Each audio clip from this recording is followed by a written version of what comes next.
So patch 11.7 went live a couple days ago, and I'm sure a lot of you guys are getting after the grind, completing some missions, and checking out some of the new content. Now, up until this point, I have about 12 hours, 13 hours on the patch, so I do have access to level 3 traders, but I haven't actually experienced all the new content yet. I haven't seen anybody running the MBR, the DT MBR, which I believe is Peacekeeper level 4. You guys can correct me if I'm wrong.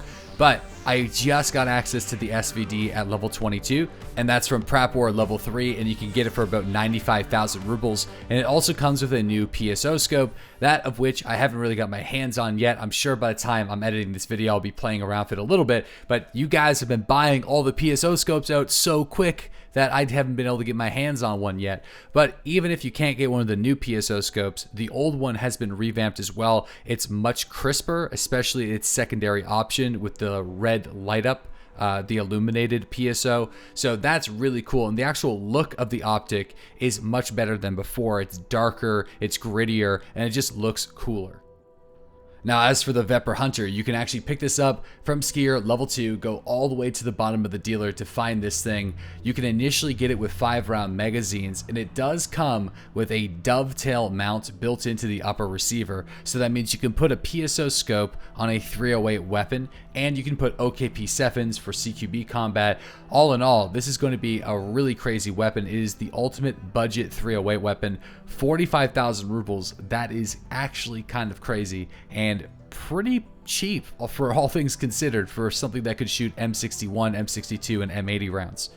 Now, initially at Skier level 2, the VPO 101 wasn't available. So at the time of this recording, I haven't actually had a whole lot of experience using this weapon just yet, but in the coming days, I'm going to be making a specific video covering this gun so I can give you guys my overall thoughts and opinions. But going off of what I've seen so far using the weapon, being able to mount that PSO scope on a 45,000 ruble 308 rifle is going to make this gun the ultimate budget DMR sniper, and probably going to be used quite often all around by new and experienced players late into the wipe. I can guarantee that.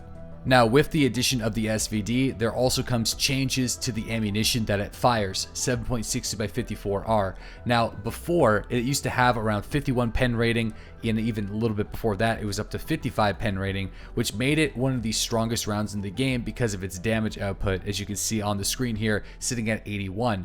That has been reduced. Now the damage and the pen is worse than 7N1, which is probably fair considering the fact that it is available at level 1 and is typically the cheap surplus round that most Moslings and lower level players run. And I know a lot of people have been complaining about getting one-tapped through their Gen 4 assault armor and their high tier class of armor. That is not going to be happening nearly as much. Even an Alton will be able to absorb a LPS shot with a reasonable percentage now. Even a 7N1 is going to not go through every single time. So those of you that like to run heavy armor and have been complaining about the Mosin, your thoughts and opinions have been heard and the changes have been made. But take a look at the damage on those SMB rounds though. That has been amplified. So that means late stage, if people are going to be shelling out the money to actually find or shell out the money or actually find SMB, and you get hit by one of those bastards, you're going down. No arguments, no disputes, no debates, and it just makes sense. Now for the DT MBR assault rifle, this is available for 940 USD at Peacekeeper level 4, but at the time of recording this video, which is April 10th in the afternoon, nobody has really got their hands on it just yet. Even the guys that have been grinding for hours have not got their hands on it. So it's going to be a couple more days before I can give you guys my opinion on that. But from what I can see, there hasn't been any significant changes to the 5.56 round after this weapon has been added into the game. Alright, now let's talk about one of the biggest changes to the game, specifically the quests for quite some time. We have a brand new condition that's been added to a lot of different missions called Find and Raid, and this has been pretty controversial. I've been asking a lot of different content creators and viewers and players of the game their thoughts and opinion on this. So this condition, Find and Raid, means that certain items can only count towards the mission if they have been found by you in the raid, either by killing another player, killing another bot, a scavenger, or finding it from spawning on location. and then also extracting with it. Now, you are able to buy these items before you actually find them in raid and turn them into the dealers, but you still have to complete the find in raid condition, meaning you have to grab that object anyway and extract from the raid, so there really isn't much reason to buy them from the flea market. Now, this was a very controversial change. I was talking to a lot of people in the community about this, other content creators and players of Tarkov, and a lot of people were on the fence. They didn't really like how it initially worked, because even if you limit the quest items that you find in raid, there wasn't any sort of preparation. For example, if you found like a fuel conditioner can, even if you took it, you couldn't really sell it to anybody. It doesn't really have any barter value, and the only reason why it's worth anything is for Blood of War Part 2, but even your character can't use it, so there's a lot of different issues. However, these conditions, although have been largely removed from certain aspects of the early task list, I'm actually in pretty deep with Mechanic and other traders now, and it's resurfaced quite a bit, so it's still affecting a large part of the game, even if you thought it was gone temporarily. Now, on one hand, I understand where the developers are coming from. Basically, your PMC should technically have no pre-existing knowledge of the missions that they would be acquiring later down the road. Everything is just going to be kind of a random surprise, like, oh shit, I didn't know I had to keep my hands on these fuel conditioner cans or these CPUs, CPU fans. You know, you get the idea. So they wanted to just kind of feel more like the PMC is experiencing these quests for the first time, but at the same time, we've been replaying these missions so much that we know what to look for, we know what to gather. Another thing is this would potentially slow down the leveling process, so those of us that enjoy racing to level 40, then you would actually just have to focus on the task at hand and continue to accept your missions and just stay ultra focused on what you're working on and nothing that's happening in the future. Now, I was talking to Nikita today in my live stream chat. So this feature is experimental and is going to be going under a number of different changes. But as it works right now, the condition only works when the mission is accepted. I think we need to meet somewhere in the middle. I agree that certain missions, you shouldn't just buy everything from the flea market preemptively, but I would also like to see like, hey, I found this conditioner can a few raids ago before I accepted this mission. I still found it in my raid. It's still in my stash. I still put in the work to find the item, so I should still be able to put it in. So you still can work towards all your missions in the game, and you can still be forced to find those items without buying them from the flea market, but it does reward players who stumble upon items that have value and decide to keep them rather than just either taking them and selling to the therapist or not taking them at all because they literally have no value. That is one of the cons to moving into this system. Again, I don't know where I sit. I actually kind of like the new condition, but there's some things I don't like about it. I think we should probably meet in the middle with the suggestion that I just made, but the only problem is it does disrupt the player economy quite heavily. Items that used to have a lot of value and were seeked out by players to make money or just got excited about, like random things like graphics cards, their value slowly diminishes away and people no longer get excited over these weird trash items that are going to make them a little bit of money on the side.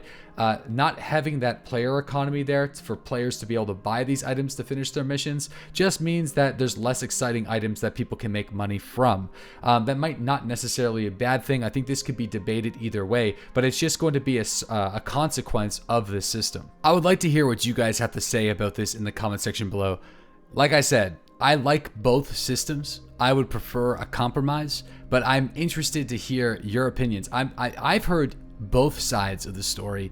I sit somewhere in the middle. I see where the developers are coming from. I see where the power levelers are coming from, and I see where the average player is coming from. So where do you stand in the find on raid quest condition? So another big change I want to talk about, of course, is the 30% increased recoil. One of the biggest things a lot of people from other hardcore shooters would want to see in Tarkov is the lack of assistance from the PMC when it comes to helping to control your recoil. In Tarkov, you definitely have to compensate a little bit yourself to make sure that your full auto sprays maintain accuracy and they land on target, but your PMC does a lot to compensate that additional recoil, especially in sustained fire, unlike shooters like Squad or Insurgency. But those games don't really have any roleplay elements to them, and you don't have soft skills such as the assault rifle skill or recoil control, as well as a large variety of attachments that are specifically designed to reduce the recoil of these weapons. But I think in general, most players can agree that we don't really want the mid to long range meta to be building the lowest recoil HK416 and then just holding down the trigger on target and watching them drop from a laser beam. There needs to be, again, somewhere in the middle. Mid to long range should be about landing accurate shots, not about spraying a drum mag in the general location. Sure, suppression is totally a thing. It's something that we need in the game. There's so many times where just shooting your gun in the general direction of your enemy does help push them into cover, allowing you to move. That is the intent of full auto at that distance. It's not to reliably and accurately kill your enemies. So the devs have heard the community and have increased the recoil by 30% on all weapons and changed the recoil patterns on a few different weapons. But I'm going to be completely honest here, guys. I don't really feel it all that much. I do use semi-automatic a lot in the early game. The AK-74 suppressed PSO basic AK is my go-to starting weapon, and I love it for those single one taps accurately against players and scavs. But even in previous patches, if I had a basic AK, I wouldn't be able to reliably spray down a target at mid-range without actually missing a significant portion of my shots. Even in previous patches, semi-automatic was my go-to in the early game before I could get the modifications required to reduce the recoil enough to rely on full auto at that range. And you know what? I think it's going to take a little bit of time with all the new modifications to truly see how the recoil increase has changed the game. Weapons such as the MP5 or the PP19 Vityaz, they didn't really have a whole lot of recoil before, so a 30% increase isn't really going to change how those weapons truly feel. I did notice that there's going to be a little bit more spread at mid-range, which is to be expected with the SMGs, but I truly don't think people are going to be happy until they experiment with different ideas. Alright, so those were some pretty heavy topics. Let's move into some lighter ones. We got a brand new USEC voice by 41. It's so good. It needs to be a bit tweaked with a few of the mumbles being a little bit too quiet, but overall it sounds fantastic. Friendly fire! Over here! Now that's more like it. We got a fucking rat! Kill him! Stabbed his ass. Everybody, on me! Damn it, I think they're still breathing! Son of a bitch! Yeah! God fucking damn it! You can't have many rounds left now, bitch! I'm going to be your fucking end! Drop dead, you Russian prick! Bastard! We also have brand new interface designs, which are not as annoying as before. They're not as loud and sharp. They're more subtle. I really like it.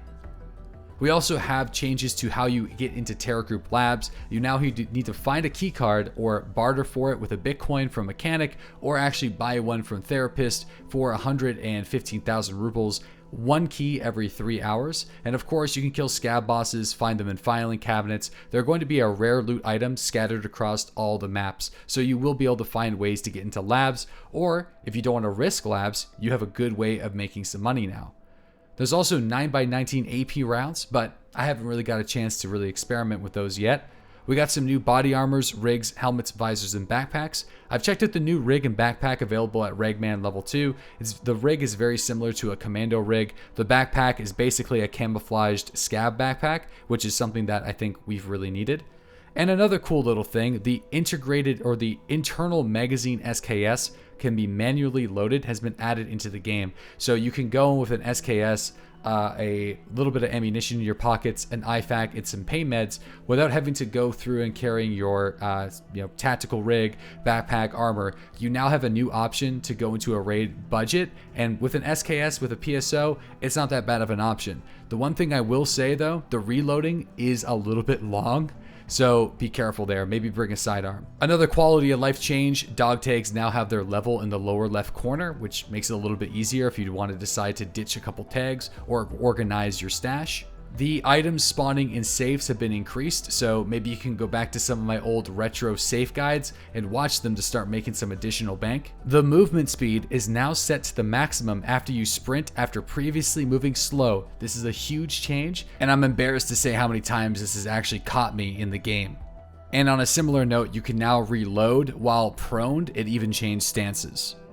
Now, of course, I never covered all of the changes and the new things added this patch. There's just far too many things to cover for one video, but I'll include a link in the description box below that will take you to the subreddit so you can view all the changes yourself, especially some of the bug fixes and the changes to the scavenger AI, and then you can let me know your favorite changes or some things that you would like to see in the comment section below. So now that we know the facts, I'm going to talk about my opinion on how it's going so far. To be completely honest, it really feels just like every single patch and wipe before. There hasn't been anything too significantly different other than some experimental ideas with the quests and the recoil model. There's been a few changes to the quest lines, but nothing too significant. And I think the biggest reason why we're getting a wipe right now is because we're still a bit away from point 12. If point 12 was closer, this probably wouldn't have been a wipe, because the last wipe was in the first week of November. So it's been quite a long time since we've had a fresh update to the game. We got a couple new guns, lots of new modifications, but usually that isn't enough. Typically we go for like a brand new map or some significant changes to the game, and that just hasn't happened yet. I do want to say though, it hasn't been all smooth. The micro stutters have been really bad at the start of this wipe. I know we've experienced issues like this in the past that have been hotfixed in a few days, but if you're going to be coming back to the game, just know that those micro stutters, they're new and they're bad, and we're all experiencing them. So hopefully the devs can find a fix for that relatively soon. But other than the micro stutters, I haven't really encountered anything too significant glitch or game break wise. The scabs seem to be interacting with their environments quite well, and yeah, nothing too game breaking as of yet. But if you guys have ran into anything, certainly let me know in the comment section below. So again, just one last time, seems to just be a standard wipe. We've done this before, nothing too serious, just some new guns to check out and to get back on the grind to level 40. Thanks again so much for watching the video today, guys. If you're new to the channel, definitely subscribe for more Escape from Tarkov news, guides, and content, and check out the daily live streams Monday through Saturday at 8:30 a.m. Eastern Standard Time. A link to that will be included in the description box below.